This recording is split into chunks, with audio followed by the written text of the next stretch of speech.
Salut à tous, aujourd'hui je vous montre la réalisation de mon modèle Orvé.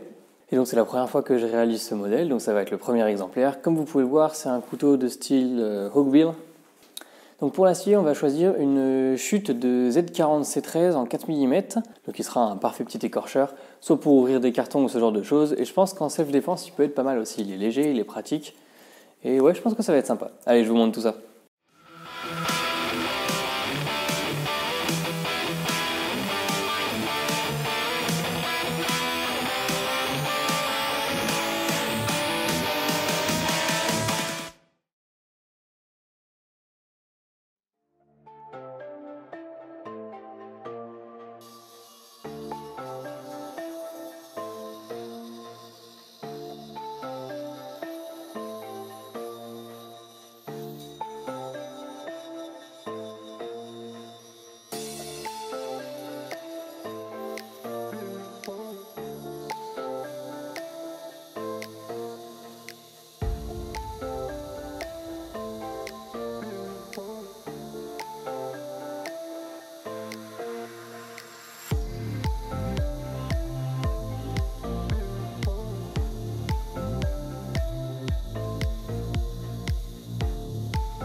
Le couteau est revenu des traitements thermiques, il y a une dureté de 58 HRC, maintenant on va pouvoir passer aux finitions de la lame.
Donc la lame est terminée, enfin il reste juste à mettre mon logo dessus et ensuite elle sera complètement terminée. Donc vous venez de me voir tester une nouvelle méthode pour faire des finitions satinées parce que j'ai jamais été totalement satisfait avec ça en fait. Alors j'ai testé plusieurs méthodes avec plein de bandes différentes et d'ailleurs j'ai déjà fait un tuto sur la question. Mais depuis le tuto j'ai pu essayer encore de nombreuses choses et là c'est... Et donc là c'est une nouvelle méthode que j'ai essayée. Jusqu'à maintenant, mes finitions satinées, je les faisais essentiellement au bande Scotch-Brite et de temps en temps au bande cork suivant l'envie du moment. Et là, j'ai eu envie de tester la pâte à polir de chez Souci, donc la numéro 300, qui est justement indiquée pour ce genre de finition, pour les finitions satinées. Et je dois admettre que je suis vraiment très surpris et surtout agréablement surpris du résultat. Je trouve que c'est vraiment magnifique et que jusqu'à maintenant, ça surpasse toutes les méthodes que j'ai pu tester. On a quelque chose qui est très régulier et qui est très brillant et très fin. La pâte à polir est censée donner un équivalent au grain 320 et je trouve que c'est plutôt correct, ça a l'air effectivement d'être ce niveau-là. Donc je pense que ça va dorénavant devenir ma méthode standard parce que ça va être beaucoup plus régulier dans le temps que les autres méthodes.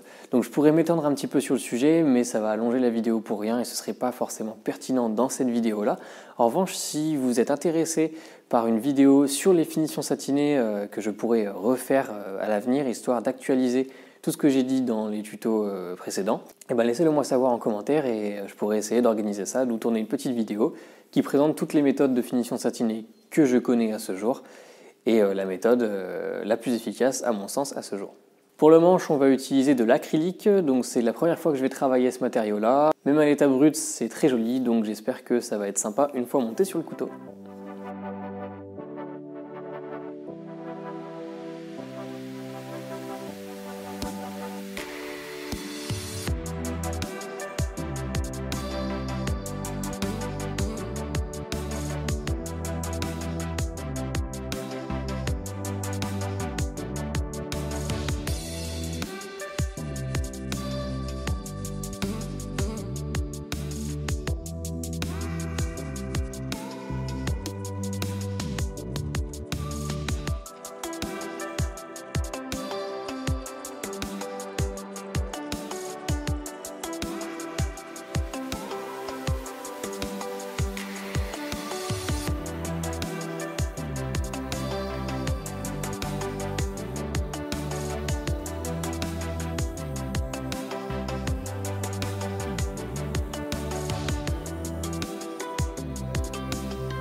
Et voilà, le couteau est terminé.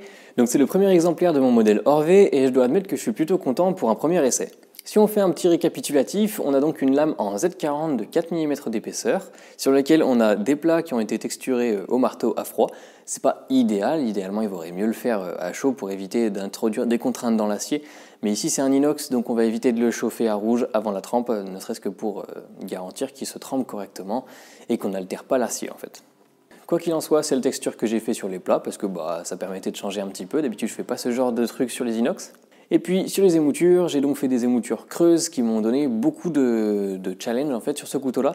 Combiner un profil concave avec des émoutures creuses, c'est quelque chose qui est vraiment pas facile et c'est vraiment compliqué. Surtout quand il s'agit de maintenir quelque chose de très régulier au niveau de la pointe. Ça, il faut encore que je m'entraîne là-dessus pour être justement parfait. C'est encore pas le cas. Néanmoins, grâce à la nouvelle méthode de finition satinée que j'ai trouvée, enfin du moins que j'ai testée, ça m'a permis d'obtenir une finition qui est très régulière et j'en suis très content. Et finalement, je trouve que ça donne un petit côté brut et agressif au couteau que j'aime beaucoup. Pour les plaquettes, c'est la première fois que je travaillais de l'acrylique, alors c'est un matériau qui est vraiment sympa à travailler. Ça se ponce très bien, ça se découpe très bien et c'est vraiment une merveille à polir. Par contre, l'odeur, c'est vraiment désagréable, même avec un masque. Pourtant, d'habitude, ça coupe bien les odeurs, mais là, pour le coup, on sentait quand même, et c'est vraiment pas idéal, surtout ne serait-ce que par confort, quoi. En revanche, ça prend un excellent poli avec de très jolis reflets métalliques. Donc, je pense que j'en recommanderais. C'est la première fois que je testais ça, et je suis plutôt conquis par le produit. Si on se penche sur le couteau en lui-même, c'est un petit couteau. Soit on va placer le pouce assez haut pour pouvoir donner beaucoup d'appui, soit on va monter l'index pour pouvoir se servir de la pointe, ou alors on le tient normalement pour pouvoir faire toutes les découpes qu'on veut. C'est un petit couteau, ça va servir à ouvrir des cartons, des boîtes, etc. C'est le genre de couteau que je qualifierais de EDC là aussi, même s'il va être moins utile par exemple pour la table, parce qu'évidemment les recurves c'est pas vraiment fait pour ça, c'est pas idéal pour ça, mais n'empêche qu'au quotidien ça va être un genre de couteau qui va être pratique à utiliser. Il est petit, il est léger, il est compact, et avec un étui soit en cuir soit en kydex, je suis sûr qu'il fera des merveilles. Quoi qu'il en soit, je suis content de pouvoir ajouter ce modèle-là, donc une forme recurve, à ma collection, et surtout parmi les modèles que je propose. Même s'il ne paye pas de mine, ce petit couteau il comporte quand même quelques petits défis à réaliser que je suis content d'avoir surmonté une première fois. Voilà, c'est donc la fin de la vidéo, j'espère vraiment qu'elle vous aura plu.